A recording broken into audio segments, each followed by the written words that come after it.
இந்த ஃபகத் ஃபாசில் ப்ராஜெக்ட் அந்த பிரேம்னு ஒரு இயக்குனர் தான் பண்ணுறாரு.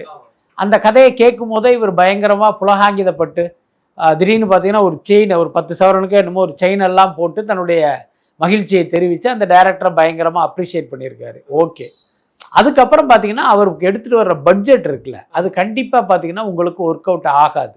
ஃபகத் ஃபாசிலை வச்சு 40 கோடி அந்த படத்தினுடைய பட்ஜெட்டு, நிச்சயமாக அது ஒர்க் அவுட் ஆகாது. அந்த படத்தை இவரால் எடுக்கவே முடியாது.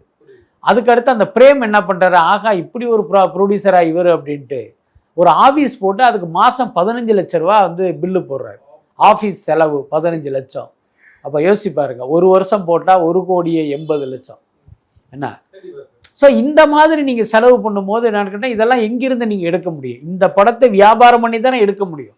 ஆனால் இந்த படத்துக்கு அப்படி ஒரு பிஸ்னஸ் வேல்யூ இல்லைங்கும் போது ஆட்டோமேட்டிக்காக உங்களுக்கு நஷ்டமாயிடும். ஸோ இப்படி ஒரு சிக்கல் வந்து ஐசரி கணேஷ்க்கு இருக்குது.